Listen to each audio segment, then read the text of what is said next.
বন্ধুরা, Mala's gardening haven চ্যানেলে আপনাদের সকলকে অনেক অনেক স্বাগত। আশা করি আপনারা সবাই ভালো আছেন। আমিও অনেক ভালো আছি। আজকের থাম্বনেল দেখে আপনারা বুঝেই গেছেন যে আজকে আমরা কি বিষয়ে আলোচনা করতে চলেছি। আজকে আলোচনা করব মিলিবাগের বিষয়ে। দেখুন, আমার এই কারি পাতার গাছটিতে মিলিবাগের আক্রমণ হয়েছে। মিলিবাগের আক্রমণ বাগানে খুবই কমন একটি আক্রমণ। আর একটা গাছে যখন মিলিবাগের আক্রমণ হয় তাকে দেখে চেনার দুটো উপায় হলো, এক হচ্ছে গাছের ডগায় এরকম সাদা সাদা হয়ে যাবে, আর গাছের আশেপাশে আপনারা কালো রঙের পিঁপড়েকে ঘুরতে দেখবেন। একবার যদি গাছে মিলিবাগের আক্রমণ হয় তবে গাছের ডগাকে সম্পূর্ণ নষ্ট করে ফেলে। পাতাগুলি এরকম হলুদ হলুদ হয়ে যায়, নতুন পাতা গজায় না, আর নতুন পাতা বেরোলেও তা অপুষ্টির শিকার হয়। আর একটা গাছে যদি আক্রমণ হয় তার থেকে আশেপাশের গাছেও আক্রমণ করে সে সমস্ত গাছকেও পুরো খারাপ করে ফেলে। এই দেখুন, আমার এই কারি পাতার গাছটিতে আক্রমণ করে কীরকম করে ফেলেছে। আজকে এবার আমরা এর সমাধান হিসেবে নিম তেল স্প্রে করে থাকি, কিন্তু দেখা যায় নিম তেলে মিলিবাগ মরে না, ওই গাছ থেকে পালিয়ে যায় আর পাশের গাছে বাগানের অন্যান্য গাছের ক্ষতি করে। আজকে দেখব কিভাবে মিলিবাগকে আপনারা সম্পূর্ণরূপে গাছ থেকে তাড়াতে পারবেন। এই দেখুন, আমি এই গাছটির আজকে সম্পূর্ণ পরিচর্যা করব দেখে এই গাছে দুদিন ধরে জল দিইনি। দুদিন ধরে জল না দেওয়ার কারণে গাছের মাটিটা সম্পূর্ণ শুকনো হয়ে গেছে। আমি তো আপনাদেরকে আগেই বলেছি, যে কোনো গাছের যদি রিপোর্টিং করতে হয় তার ফার্স্ট স্টেপ হলো মাটিটাকে সম্পূর্ণ শুকিয়ে নিতে হবে। সুতরাং আমিও এই মাটিটিকে ভালোভাবে শুকনো করে নিয়েছি। আর দেখুন, এইভাবে টবের সাইডে হালকা করে ধাক্কা দিয়ে তারপরে নিচের দিকে আস্তে আস্তে ঠুকে আর ট্রাঙ্কটা ধরে গাছের মূল কাণ্ডটিকে ধরে হালকাভাবে টানলেই যে কোনো গাছ তার টব ছেড়ে খুব সহজে বেরিয়ে আসে। এই দেখুন, এবার দেখুন মাটিগুলিকে সুন্দর করে ছাড়িয়ে নিচ্ছি। এবার আপনারা লক্ষ্য করতে পারবেন এই মাটির মধ্যেও চারিদিকে কালো কালো পিঁপড়ে ঘুরে ঘুরে বেড়াচ্ছে। আপনারা ভালোভাবে দেখুন, দেখলে লক্ষ্য করতে পারবেন যে মাটির মধ্যেও প্রচুর পরিমাণে কালো পিঁপড়ে হয়ে গেছে। গাছটি সম্পূর্ণ রুট বাউন্ডও হয়ে গেছে, সুতরাং একে সম্পূর্ণ রিপোর্টিং আজকে আমাকে করতে হবে। তার জন্য আমি সমস্ত মাটিকে প্রথমে ছাড়িয়ে নিচ্ছি। এই দেখুন, আপনারাও এইভাবে আস্তে আস্তে মাটি থেকে শিকড়কে সম্পূর্ণ আলাদা করে ফেলবেন। এইভাবে আস্তে আস্তে করে, আর গাছ যখন আপনারা শুকিয়ে নেবেন সম্পূর্ণরূপে, যখন মাটিতে একটু জল থাকবে না, তখন এই কাজটা করতে খুবই সুবিধা হয়। আস্তে আস্তে এইভাবে ধাক্কা দিয়ে দিয়ে সমস্ত মাটিকে শেকড় থেকে আলাদা করে ফেলতে হবে। এই দেখুন, যেভাবে আমি করছি সেইভাবেই করবেন। গাছের যদি আপনারা শিকড় না কাটেন তবে গাছ নিজের থেকেই পুরনো শিকড়কে নষ্ট করে নতুন শিকড় তৈরি করে, কিন্তু তাতে একটি সমস্যা হয় যে পাতার আকার ছোট হয়ে যায়, পাতা হলুদ হয়ে যায়, গাছের বৃদ্ধি অনেকখানি হ্যাম্পার হয়। সুতরাং টবে যে সমস্ত গাছ আমরা লাগাই তাদেরকে প্রত্যেক বছর একবার এইভাবে টব থেকে সম্পূর্ণ বার করে শিকড়কে কেটে পুনরায় বসানো খুবই জরুরি। যেসব গাছ মাটির মধ্যে হয় তাদের তো আমরা এ সমস্ত রিপোর্টিং করি না, কিন্তু টবে যেহেতু অল্প মাটিতে একটি বড় গাছ হয়, সুতরাং আমাদেরকে তাকে প্রত্যেক বছর একবার রিপোর্টিং করতেই হয়। এই দেখুন, এইভাবে আমি যতখানি সম্ভব শিকড়কে কেটে ফেলেছি।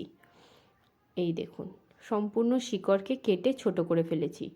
এবার আমি এই যতগুলি ডালের মধ্যে মিলিবাগ ধরেছে সমস্ত ডালকে ওপর থেকে কেটে ফেলবো। মানে যদি আমি বলি, এটিকে বলা হয় হার্ড প্রুনিং। গাছটির আমি হার্ড প্রুনিং করে দেবো। এই দেখুন, এইভাবে কোনো একটা কাঁচির সাহায্যে সমস্ত ডালগুলোকে আমি ছেঁটে ফেলবো। এইভাবে একটা একটা করে যতগুলি ডাল আছে সমস্ত ডালকে ছেঁটে ফেলবো। বন্ধুরা, আমি যে পদ্ধতি বলছি সেই পদ্ধতিতে আপনারা যদি যে কোনো মিলিবাগওয়ালা গাছকে পরিচর্যা করেন তাহলে দেখবেন সেই গাছে মিলিবাগের আরেকবার আক্রমণ হতে অনেক দেরি হবে। কারণ আমরা সম্পূর্ণরূপেই মিলিবাগকে এই গাছ থেকে তাড়াবো, সাথে বাগানের অন্য গাছকেও একই সাথে মিলিবাগের আক্রমণ যাতে না হয় তার হাত থেকেও বাঁচাবো। শুধুমাত্র নিম তেল স্প্রে করে কখনোই আমরা মিলিবাগ বা অন্য কোনো পোকার হাত থেকে রক্ষা পেতে পারি না। এইভাবে আমাদেরকে সম্পূর্ণ ডালপালাকে ছেঁটে ফেলতে হবে। দেখুন আমি সমস্ত ডালগুলিকে ছেঁটে ফেলেছি। এই দেখুন গাছটি এখন দেখতে এইরকম। আমার এই কারি পাতার গাছের গোড়াটাও কত সুন্দর হয়েছে। একে আমি সুন্দর করে বনসাই গাছ বানিয়ে রাখবো। কিন্তু এখন নয়, এই গাছ থেকে প্রথমে একটি চারা বানিয়ে নেব, তারপরে এই গাছটি আমি বনসাই বানাবো। তো বনসাই আমি যখন বানাবো আপনাদের সাথে সেই ভিডিওটাও অবশ্যই শেয়ার করব। এদিকে দেখুন যখন আমি সমস্ত ডালপালাগুলি ছেঁটে ফেলেছি, এবার এই গাছের ডগায় এখনও যেসব জায়গায় সাদা সাদা মিলিবাগ রয়েছে সেগুলিকে নর্মাল জল দিয়ে পরিষ্কার করে ধুয়ে ফেলছি। এই দেখুন একটুও সাদা সাদা অংশ থাকলে চলবে না। সমস্ত ডালকে পরিষ্কার করে এইভাবে ডলে ডলে ডলে ডলে ধুয়ে ফেলতে হবে, পুরো পরিষ্কার করে ধুয়ে ফেলতে হবে।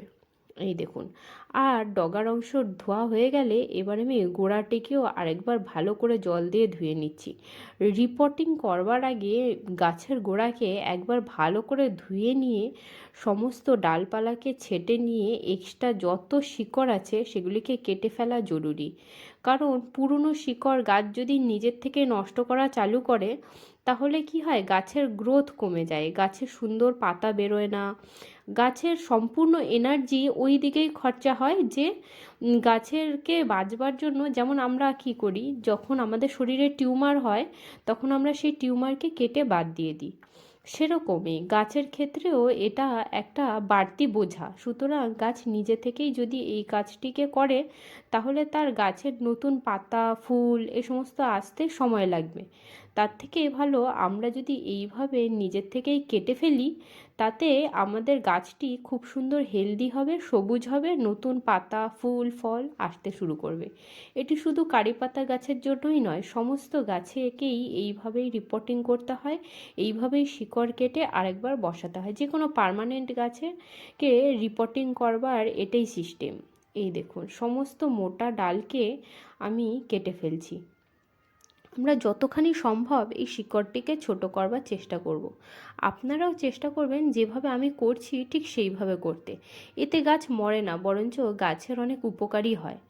অনেকে মনে করেন যে এইভাবে যদি আমরা শিকড় কেটে ফেলি তাহলে হয়তো গাছটি মরে যাবে, বা গাছটি হয়তো আর বাঁচতে পারবে না, বা গাছের গ্রোথ নষ্ট হয়ে যাবে।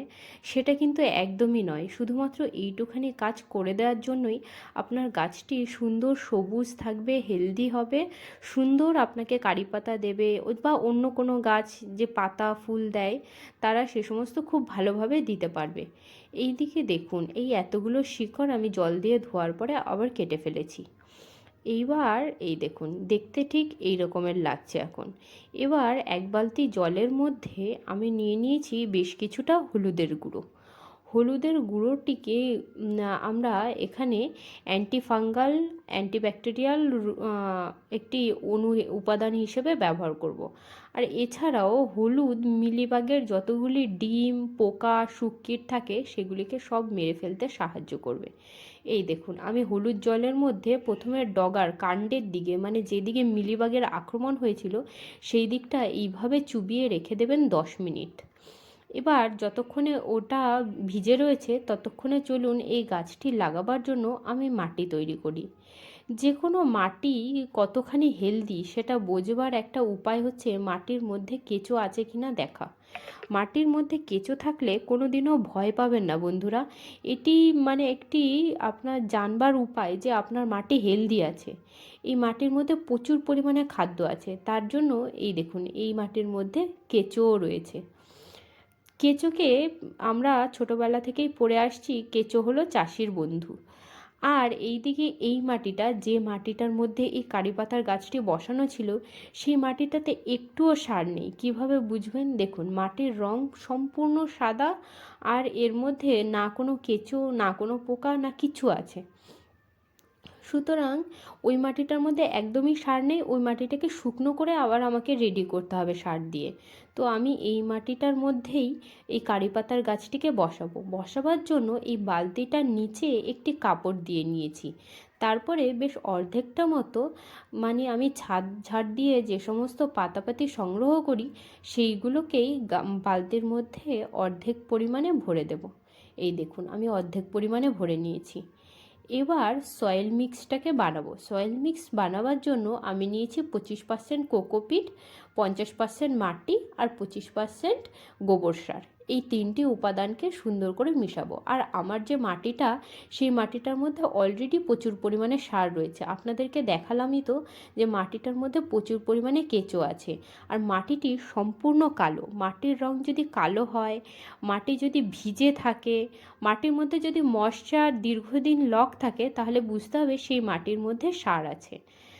এই দেখুন, এবার এই পাতাগুলির ওপরে আমি দিয়ে দিলাম এই মাটি সয়েল মিক্স, অর্ধেকটা ভর্তি করে নিলাম। এই দেখুন, এই যে কেঁচোগুলো রয়েছে, এই কেঁচোগুলোই নিচে চলে যাবে আর ওই শুকনো পাতা, গাছের ডালপালা, যে সমস্ত জিনিসগুলো আমি ভরেছিলাম সেগুলোকে খেয়ে সারে পরিণত করবে। এটাকেই বলা হয় ভার্মি কম্পোস্ট। আর এই দেখুন, এইভাবে যখন ডগার দিকটা প্রায় 10 মিনিট ভিজে রইল, তখন আমি গোড়ার দিককে আরও রেখে দিলাম 10 মিনিট ভিজাবার জন্য। বন্ধুরা, আপনারা যদি যে কোনো গাছই রিপোর্টিং করেন তাহলে এই কাজটি করবেন, অবশ্যই করবেন। কারণ আপনারা যদি হলুদ গোলা জলে এইকে 10 মিনিট কাণ্ডের দিক আর 10 মিনিট গোড়ার দিক ভিজিয়ে রাখেন, তাহলে দেখবেন গাছটির মরে যাওয়ার চান্স অনেকখানি কমে যায় আর গাছ খুব হেলদিভাবে বাড়ে আর খুব তাড়াতাড়ি নতুন গ্রোথ শুরু হয়। আর অন্যান্য পোকামাকড়ের আক্রমণও অনেক কম থাকে। এবার গাছটিকে বালতির মধ্যে বসিয়ে দিয়ে ওপর দিক থেকে মাটি চাপা দিয়ে দিচ্ছি। সয়েল মিক্সটা আমি কিভাবে বানিয়েছি আপনাদের সাথে তো আগেই শেয়ার করেছি। এই দেখুন, বসিয়ে দিয়ে ভালোভাবে গোড়াতে মাটি দিয়ে চাপা দিয়ে দিলাম ভালো করে। এবার দেখুন, একটুখানি হলুদের গুঁড়ো নিয়ে ডগার কাণ্ডের দিকে যে সমস্ত ডালগুলিকে আমি কেটেছিলাম সেই সমস্ত কাটা জায়গাতে আমি হলুদের গুঁড়ো দিয়ে দেব। এইভাবে যদি আপনারা হলুদের গুঁড়ো লাগিয়ে নেন, তাহলে গাছে আর একটু ইনফেকশন হবে না, খুব তাড়াতাড়ি নতুন পাতা বেরোবে আর এতে গাছের রোগভোগও অনেক কম হবে। এবার ওই যে হলুদ গুঁড়োটার মধ্যে, জলের মধ্যে আমি চুবিয়ে রেখেছিলাম গাছটিকে, সেই জলটিকেই আমি এই গাছের গোড়ায় ভালোভাবে দিয়ে দিলাম। দিয়ে এবার এই গাছটিকে প্রায় 15 দিন পর্যন্ত রেখে দিতে হবে একদম ছাওয়া জায়গাতে। একটুও রোদ্দুর এই সময় একে লাগতে দেওয়া যাবে না। ঠিক 7 দিন পর থেকে আপনারা দেখতে পারবেন যে গাছ থেকে নতুন পাতা বার হওয়া চালু করেছে। আর ঠিক 15 দিন পরে একে আবার আপনি রোদ্দুরে নিয়ে এসে রাখুন। গাছে যদি কোনোদিনও মিলিবাগের আক্রমণ হয়, তাহলে একবার এইভাবে পরিচর্যা করে দেখুন। তাহলে দেখবেন গাছে থেকে মিলিবাগ তো চলেই যাবে, অন্য কোনো গাছেও এই আক্রমণ হবে না। আর নতুন করে মিলিবাগের আক্রমণ হতেও অনেক দিন সময় লেগে যাবে। আপনার বাগানের যে কোনো গাছকে মিলিবাগের হাত থেকে রক্ষা করতে একবার এইভাবে পরিচর্যা করে দেখুন। আর আমার ভিডিওটি যদি ভালো লাগে তবে লাইক, শেয়ার, সাবস্ক্রাইব করে আমার পাশে থাকবেন। দেখা হচ্ছে আবার কালকে একটি নতুন ব্লগের মাধ্যমে। আজকের মতন টাটা বন্ধুরা।